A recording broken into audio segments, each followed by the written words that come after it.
कहां गई ट्रंप की दोस्ती?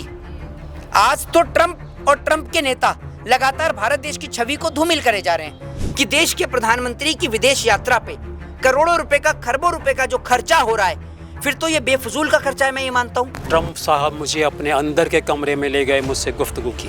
हिंदुस्तान की इकोनॉमी पर क्या हो गया, हिंदुस्तान की गरीबी को कहाँ उठा दिया, हिंदुस्तान के लोगों को आपने कौन सा रोजगार दे दिया, इतना आपने देश को संकट में डाल दिया है। महंगाई से त्रस्त है जनता, बेरोजगारी से त्रस्त है जनता, को रोजगार नहीं है, भूखमरी तो आ गई और आज हमारा देश 50 साल पीछे चला गया और जो है ये भारत उभर नहीं पाएगा, ये सच्चाई है। अमेरिकी वाणिज्य मंत्री ने फिर एक बार भारत को धमकी दी है।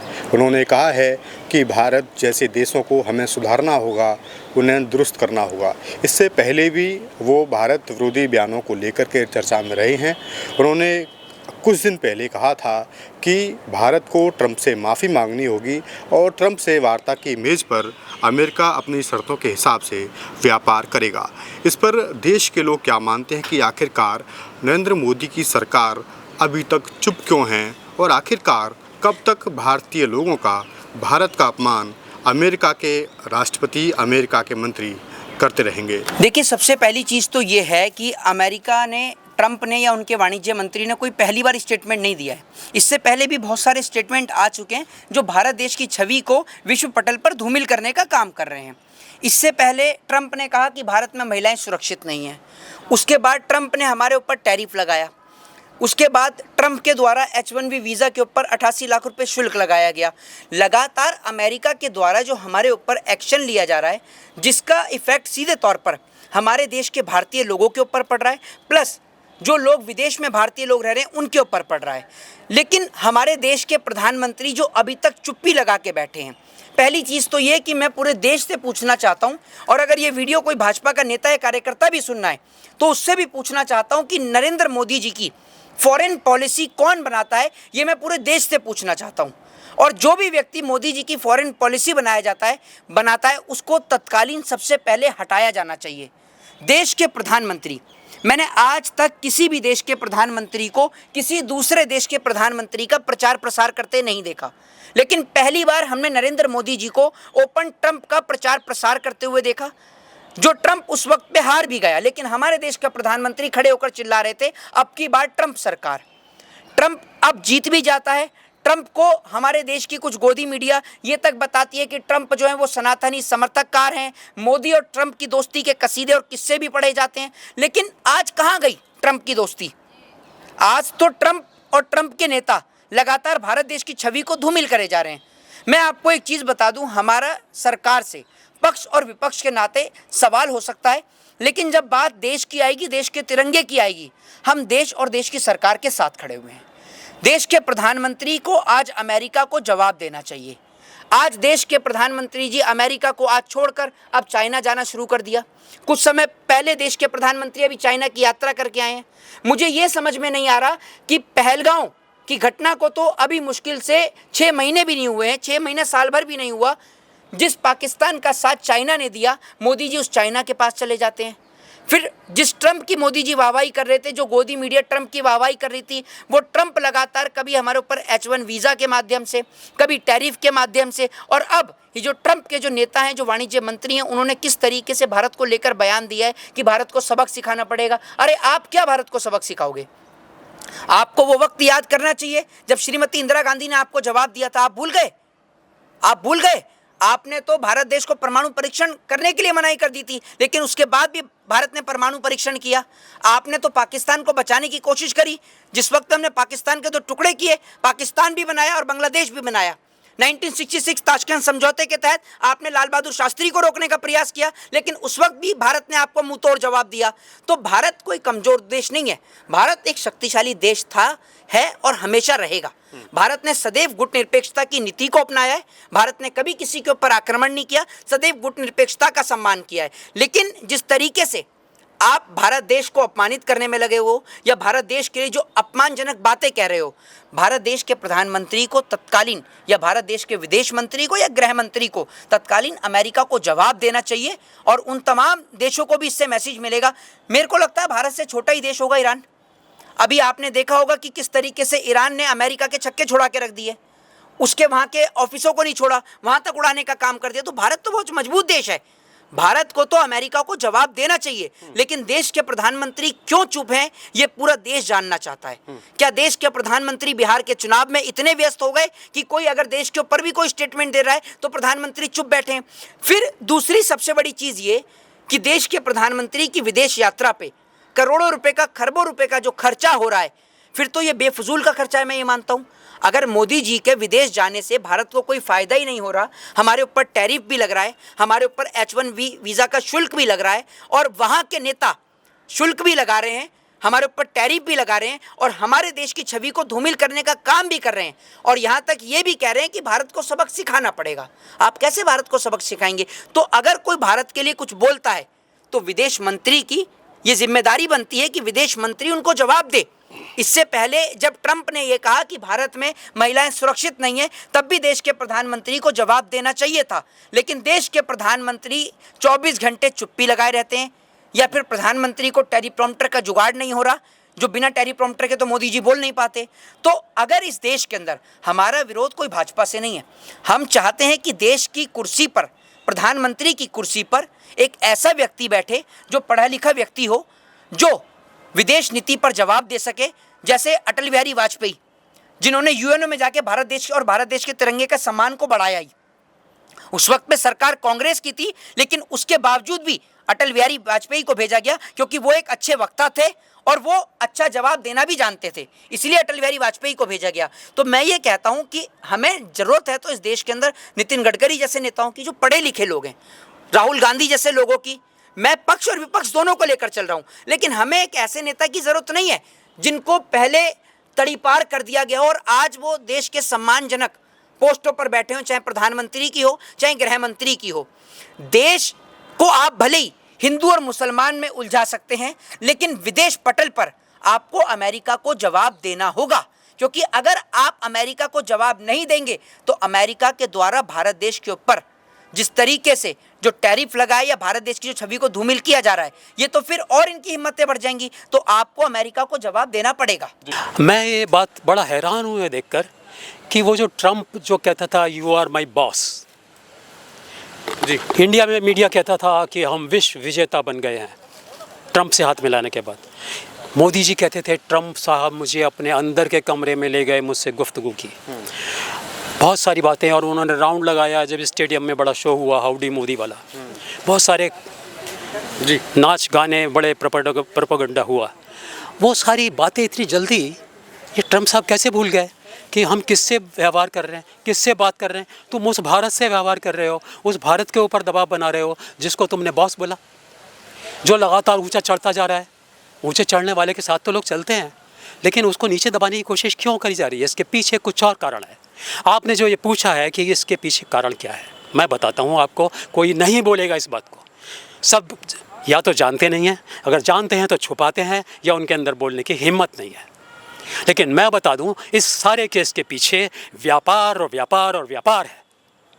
और जैसा कि आप जानते हैं कि हिंदुस्तान का सारा व्यापार केवल एक या दो हाथों में केंद्रित है, और वही लोग कर रहे हैं। हम क्यों नहीं बोल पा रहे ट्रंप के सामने? हम स्वयं संप्रभु देश हैं, हम अपनी बार बार कहते हैं हमारी मर्जी हम किसी से भी खरीदें, हम देश के हित में हम कुछ भी करेंगे। कौन सा देश का हित है भाई? आप बताइए, आपको पेट्रोल 2 रुपये सस्ता मिला, रशिया से सस्ता पेट्रोल ला रहे हैं, आप देश का हित कर रहे हैं? आप कौन सी योजनाएं आपने चला दी, देश से पेट्रोल सस्ता खरीद कर ला रहे रशिया से और उसको महंगा बेच रहे हो? हिंदुस्तान की इकनॉमी पर क्या हो गया? हिंदुस्तान की गरीबी को कहाँ उठा दिया? हिंदुस्तान के लोगों को आपने कौन सा रोज़गार दे दिया? इतना आपने देश को संकट में डाल दिया है केवल इस वजह से कि रूस से पेट्रोल जो खरीदा जा रहा है, जो तेल खरीदा जा रहा है, वो आपके मित्र अडानी खरीदते हैं, अंबानी खरीदते हैं, वो उसका फ़ायदा उठाते हैं। और आप देश को ये दिखावा करते हो कि हम देश के हित में रूस से तेल खरीदेंगे, हम ट्रंप के दबाव में आएंगे नहीं। ट्रंप आपको इसलिए नहीं दबा रहा है कि आपको भारत को दबाना चाहता है। 50% या 100% टैरिफ लगाने से अमेरिका ही रहेगा। अमेरिका बहुत ऊंचाई पर नहीं पहुंच जाएगा। वो आज भी है, वो इतना गिरा हुआ नहीं है कि आपके 50% टैरिफ से आपका कितना व्यापार होता है, जिससे कितना अमेरिका जीत जाएगा। लेकिन समझ जाइए इस बात को, देश को समझना चाहिए कि ये जो सरकार है, जो सत्ता है, अपने स्वार्थ के लिए, अपने दोस्तों के स्वार्थ के लिए इस देश को, संप्रभुता को गिरवी रख रही है ट्रंप के आगे। और ट्रंप जानता है कि मुझे इसकी नस कहाँ दबानी है। वो जानता है कि रशिया से तेल इसलिए नहीं खरीदा जा रहा कि इनको सस्ता तेल चाहिए। सस्ता तेल खरीद कर तुम अपने देश में बांटो ना। सस्ता तेल खरीद रहे हो, अंबानी अडानी की रिफाइनरी में जा रहा है, वहाँ से फिर वो एक्सपोर्ट हो रहा है, यूरोपियन कंट्रीज़ को दिया जा रहा है। तुम कह रहे हो कि हम अमेरिका से ले, अब सौदे कर रहे हो ना। लेकिन अभी अडानी और अंबानी के रास्ते नहीं रोक रहे, उनको तो भरपूर देना चाहते हो। चाहे देश पाताल में जाए, देश का सारा व्यापार नष्ट हो जाए, हमारी मेडिसिन की सप्लाइयाँ, हमारी दाल चावल की सप्लाइयाँ, हमारी और सप्लाइयाँ नुकसान में जा रही हैं। लेकिन सस्ता तेल खरीदने का चांस जो आपको मिला है आपके दोस्तों को, वो आप रोकना नहीं चाहते। आपके ऊपर सीधा आरोप है, आप देश को नहीं बचा रहे, आप अडानी और अंबानी को बचा रहे हैं। और ट्रंप आपकी इस कमजोरी को जानता है। उन्होंने खुलकर भी कह दिया, उनके सलाहकार ने कहा था कि 2 ब्राह्मण, उसको पता नहीं था ब्राह्मण किसे कहते हैं। ब्राह्मण का मतलब उनको पता था जो आगे चलने वाले लोग होते हैं। उन्होंने 2 ब्राह्मण देश को गिरवी रख रहे हैं, ऐसे करके बोला उन्होंने, व्यापार के लिए। और व्यापार के लिए आप देश को गिरा रहे हो, अडानी और अंबानी के लिए, खासकर से अडानी। और मैं एक बात और आपके चैनल पर कहना चाहता हूँ कि जो व्यापार है, अडानी तो मुखौटा है, अडानी तो मुखौटा है, पर्चियाँ उसके नाम की कटती हैं ठेकों की, लेकिन व्यापार सारा हमारे देश के मुखिया करते हैं। उनको पता होता है कहाँ से तेल खरीदा जाएगा, कहाँ से कोयला खरीदा जाएगा। जब ये जाते हैं विदेशों में तो सबसे पहले अडानी अंबानी और उनकी टीम को उठाकर लेकर जाते हैं। हिंदुस्तान की सरकार को, हिंदुस्तान की पार्लियामेंट को, हिंदुस्तान के मीडिया को पता नहीं होता कौन जा रहा है, क्यों जा रहा है, क्या करने जा रहे हैं। जब उसका राफेल का सौदा किया गया था, आपने अगर याद हो तो खुल कर कहा गया था कोई राफेल का सौदा नहीं हो रहा है। सारे minister, commercial minister, finance minister, defence minister सब बयान दे रहे थे कोई राफेल का सौदा नहीं होने जा रहा है। सबको आइडिया था कि फ्रांस जा रहे तो राफेल का सौदा होगा, लेकिन राफेल का सौदा मना किया गया था। लेकिन जेब में डाल कर गए थे यहाँ से, व्यापारियों को साथ ले गए थे यहाँ से। और उस समय संकट में थे अनिल अंबानी और उनको 30,000 करोड़ का फ़ायदा दे दिया गया था राफेल के बहाने। आप साइकिल खरीदने जाइए मार्केट में और आप चाहें कि आपके गांव में भी साइकिल की फैक्ट्री लग जाए, तो आप उस साइकिल वाले को क्या 10-20 लाख रुपए दे करेंगे, आप फैक्ट्री लगा ले मेरे यहाँ, और वो भी मेरे बेटे के नाम पर। आपको बेटे के नाम पर फैक्ट्री लगानी है तो लगाइए ना, पैसा खर्च करिए उसके नाम पर। और आपने 30,000 करोड़ उनको देकर आए, आपने बहाना बनाया कि हमने एक्स्ट्रा कॉस्ट इसलिए दी है कि उसमें हमने इनसे वो सौदा किया है कि वो हमारे यहाँ आकर फैक्ट्री लगाएंगे। फैक्ट्री वो लगाएंगे, मुनाफा उनको होगा, 30,000 करोड़ रुपये आप उनको देकर आ रहे हैं। अनिल अंबानी के नाम पर आज तक एक पेज बना कोई राफेल का, उसने अगर एक पुर्जा बनाया हो, एक पेज बनाया हो तो बता दीजिए हिंदुस्तान को। 30,000 करोड़ स्वाहा हो गया, सब भूल गए। लेकिन मैं अभी इस बात को भूला नहीं हूँ, आपके सामने ला रहा हूँ। एक के बाद एक घोटाले हो रहे हैं। अब ट्रंप के सामने जो टैरिफ का मामला है, इसके पीछे भी अडानी ग्रुप है।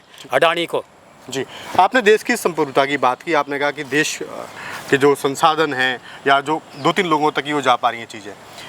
प्रधानमंत्री नरेंद्र मोदी ने कहा था, आपको ध्यान होगा कि सौगंध मुझे उस मिट्टी की, मैं देश नहीं बिकने दूंगा, मैं देश नहीं बिकने दूंगा। क्या वो पंक्तियाँ, क्या वो जोश, क्या वो जज्बात शिथिल पड़ गए या केवल एक चुनावी कविता थी वो? देखिए, मोदी जी अपनी बहुत सारी ऐसी बातों के बारे में आपको स्पष्टीकरण दे चुके हैं। वो तो एक जुमला था, और जुमला बोलना, मैं देश नहीं बिकने दूंगा, ना खाऊंगा ना खाने दूंगा, ऐसी बातें बोलकर हमें सबको, देश को गुमराह करना उन्हें बहुत अच्छी तरह से आता है। और मैं बता दूं, मैं बार बार जिक्र करता हूं, देश की मिट्टी जहां तक बेचने का सवाल है, मिट्टी ही बेची जा रही है इस देश की। मणिपुर में जो आग लगी है इसलिए लगी है कि मणिपुर की मिट्टी बेची जानी है, वहाँ खाने खुदेंगी। आप छत्तीसगढ़ में देखिए जाकर, वहाँ अडानी को ठेका दे दिया गया है। खाने तो खोदने आएंगी विदेशी कंपनियाँ, लेकिन ठेका तो अडानी को दिया जाएगा ना, मुनाफा तो ये कमाएगा ना। खोदने आएंगे कोई और, मिट्टी ले जाएगा कोई और। और अभी जो लेह में और लद्दाख में हो रहा है, आज फिर चेतावनी दे रहा हूँ मैं, वो भी देश की मिट्टी को बेचने के लिए हो रहा है। क्यों नहीं सुनी जा रही है वहाँ के लोगों की बात? क्यों वहाँ पर बाहर के लोगों को लाकर बसाया जा रहा है? थोड़े दिनों बाद आपको पता भी नहीं लगता है कि कब खानों का सौदा हो गया, कब वहाँ पर खुदाई शुरू हो गई। भारत के साथ लगातार जिस तरीके का अमेरिका विवाद कर रहा है, जिस तरीके से भारतीय लोगों को अपमानित कर रहा है, टैरिफ लगा करके ये बात कर रहा है, और चाहे वो अभी फार्मा इंडस्ट्री है, दवाई का जो उद्योग है, वो $13 बिलियन का है भारत का, जो अमेरिका को भेजता है, उस पर भी 100% टैरिफ जो है अमेरिका ने लगा दिया है। और अब अमेरिका के वाणिज्य मंत्री का बयान आया कि भारत को हमें सबक सिखाना होगा, भारत को सीखना होगा। कैसे देख रही है कि आखिरकार कब तक भारतीय लोगों का और भारत का अपमान होता रहेगा? देखिए, भारत का अपमान प्रधानमंत्री जी के द्वारा हो रहा है, भारत की जनता का अपमान। इसलिए प्रधानमंत्री चूड़ी पहन के बैठा है। क्या भारत का प्रधानमंत्री जवाब नहीं दे सकता? पाकिस्तान में सीज फायर करके बार बार ट्रंप कहता रहा कि हमने सीज फायर करवाया, हमने करवाया। आप पाकिस्तान के में भी बीच में जो है चूड़ी पहन के बैठ गए। तो भारत को मतलब कि भारत को इतना नीचे ढकेलना चाहता है अमेरिका, लेकिन भारत का प्रधानमंत्री और भारत का विदेश मंत्री हाथों पे हाथ दे करके बैठा है। जनता भारत के प्रधानमंत्री पे भरोसा नहीं कर रही है। इसलिए अगर भारत के प्रधानमंत्री हो, भारत के खेवनहार हो, तो अमेरिका के उसी टूक में आप जवाब देने का काम करें। आप जवाब नहीं दे रहे हो, आप भारत को गिराने का काम कर रहे हो, आपको भारत को खंड खंड करने का काम कर रहे हो। क्या हिम्मत है अमेरिका की? हमारी इंदिरा गांधी प्रधानमंत्री थी और अमेरिका की नहीं सुनी और पाकिस्तान के 2 टुकड़े कर दिए। आपने क्या किया? आपने तो उसके फोन पर ही सरेंडर कर दिया। ऐसे भारत का प्रधानमंत्री है। पिछले 11-12 साल में सरकार की विदेश नीति को आप कैसे देख रही है? फेल हुई या पास हुई? देखिए, भारत की विदेश नीति हमेशा से फेल थी, है और रहेगी। इसलिए कि इनका जितने भी आज तक स्पीच दिए, जितने भी इन्होंने योजना ले, सब फेल है। कुछ भी सही नहीं है। आज हिंदुस्तान की जनता भूखमरी से जूझ रही है, बेरोजगारी से जूझ रही है, महंगाई से जूझ रही है। इस पर प्रधानमंत्री आज तक कुछ बोला? प्रधानमंत्री ने कुछ किया? कुछ नहीं किया। सिर्फ भारत के लोगों को जुमला देने का काम किया। लेकिन वो तो मन की बात करते हैं। हाँ, अपने मन की बात करते हैं, जनता के मन की बात नहीं करते। जनता महंगाई से त्रस्त है, जनता बेरोजगारी से त्रस्त है, जनता को रोजगार नहीं है, भूखमरी तो आ गई। और आज हमारा देश 50 साल पीछे चला गया और जो है ये भारत उभर नहीं पाएगा। ये सच्चाई है।